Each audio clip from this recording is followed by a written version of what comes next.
Did Nostradamus really predict these major world events? Born Michel de Nostradamus in the first half of the 16th century, Nostradamus was a French apothecary and reputed seer. He's best known for his book Les Prophéties, a collection of 1,000 poetic quatrains which, according to many, foretell future events. His prophecies have been studied for over 4 centuries, sparking both intrigue and skepticism. Nostradamus was not just a prophet but a learned man. He pursued a medicinal education at a young age only to be expelled due to an unexpected outbreak of a deadly disease. However, this setback didn't deter him. He continued his studies independently, eventually publishing his first book of prophecies in 1555. These prophecies, veiled in cryptic language and symbolism, have been linked to major world events, from the Great Fire of London to the rise of dictators and horrifying terrorist attacks. Delve deeper as we uncover the mysteries of Nostradamus's prophecies and their astonishing predictions.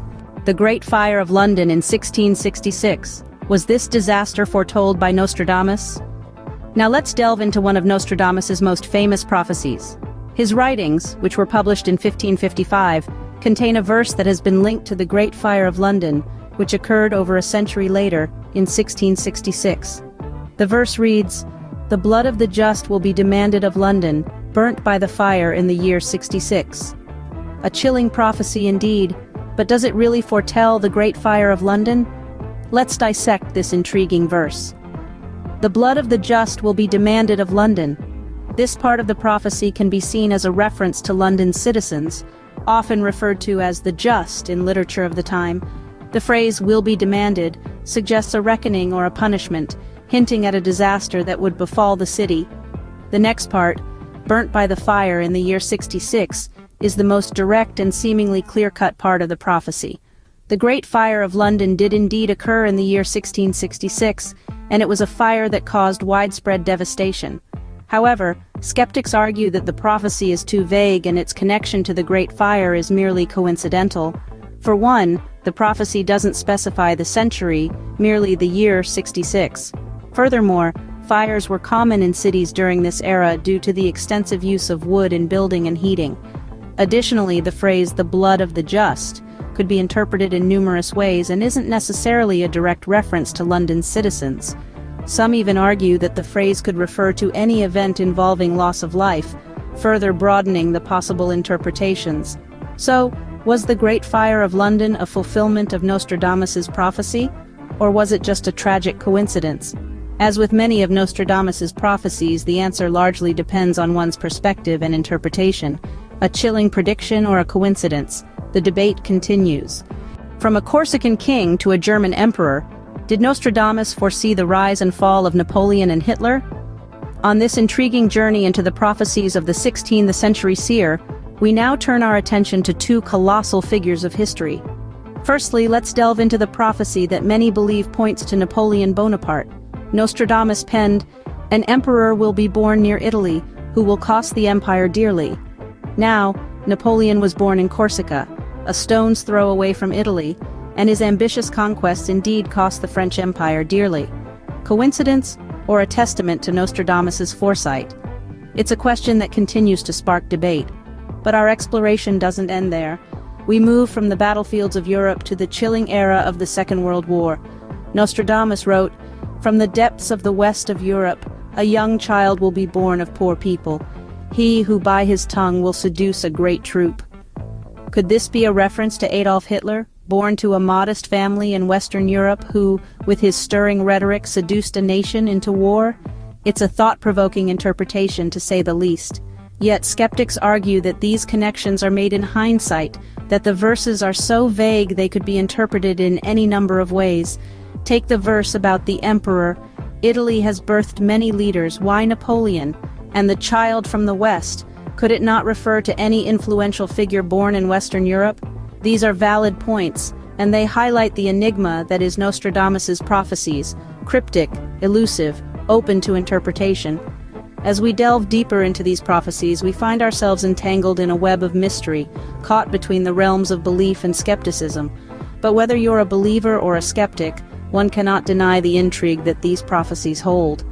2 of history's most infamous figures predicted centuries before their time. Astounding, isn't it? As we peel back the layers of these prophecies, we're left to ponder. Did Nostradamus truly see the future, or are these all mere coincidences? Could the horrors of 9/11s have been predicted in the 16th century? This question has intrigued scholars and mystery lovers alike as they delve into the cryptic quatrains of Nostradamus. Among his prophetic verses, one stands out for its chilling resemblance to the September 11th attacks. Centuries before the rise of skyscrapers and the advent of aviation, Nostradamus wrote in Century 1, Quatrain 87, "Earth-shaking fire from the center of the earth will cause tremors around the new city.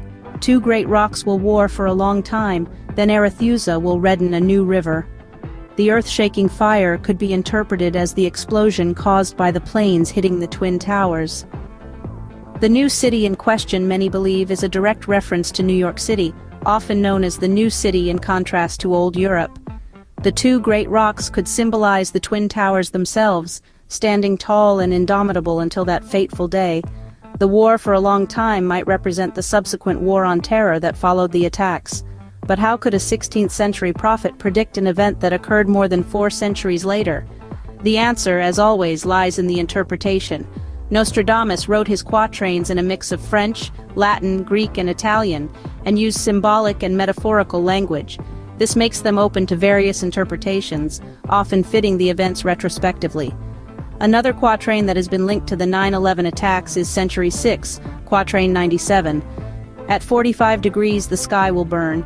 Fire approaches the great new city. Immediately a huge scattered flame leaps up. New York City lies near the 40-degree latitude, and the scattered flame may represent the chaos and destruction that ensued." While it's intriguing to think that Nostradamus could have predicted such a devastating event, it's also important to remember that his quatrains are cryptic and open to interpretation. Could this be mere coincidence, or was Nostradamus truly a prophet of doom? A prediction of such magnitude leaves us with more questions than answers. Scene script. Skepticism naturally surrounds such cryptic prophecies. So why do we continue to ponder over them? When we delve into the realm of Nostradamus's predictions, a world of skepticism and intrigue awaits us. It's a world that questions the validity and accuracy of these prophecies, yet cannot deny the uncanny correlations between his quatrains and major historical events. The biggest question skeptics pose is, are we forcing modern narratives into Nostradamus's vague and cryptic verses? After all, his quatrains are written in a mix of French, Latin, Greek, and even a smattering of made-up words. This linguistic hodgepodge leaves ample room for broad interpretations, allowing us to retrofit his predictions to suit any major event. Then there's the argument of his prophecies being self-fulfilling. That is, by believing in a prophecy, we subconsciously act in ways that bring it to fruition. Could the fear and anticipation of these prophecies have subtly influenced the course of history? Perhaps. Yet, despite this skepticism, the legacy of Nostradamus endures. His influence seeps into our films, literature, and pop culture. From Orson Welles' 1979 documentary The Man Who Saw Tomorrow to the History Channel's Nostradamus Effect, the 16th century prophet's prophecies continue to be a source of fascination and debate. In literature, his predictions have sparked the imaginations of many authors. Whether it's the apocalyptic scenarios in James Rollin's The Last Oracle, or the eerie premonitions in Teresa Breslin's The Nostradamus Prophecy, his quatrains continue to inspire riveting narratives. In pop culture, music artists like the Stranglers and Al Stewart have woven his prophecies into their lyrics, while video games like Shadow of the Comet use them as plot devices. Nostradamus's influence is undeniable. His cryptic quatrains continue to spark curiosity, fuel debates, and inspire creativity. Whether you believe his prophecies to be divine revelations or mere coincidences, the enigma that is Nostradamus continues to captivate us. Nostradamus, a prophet or a product of coincidences?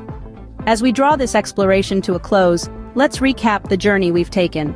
From the eerie prediction of the Great Fire of London in the 16th century, through the rise and fall of Napoleon and Hitler, to the chilling foretelling of the catastrophic 9/11 attacks, Nostradamus has left us with prophecies that seem to reflect key events in human history.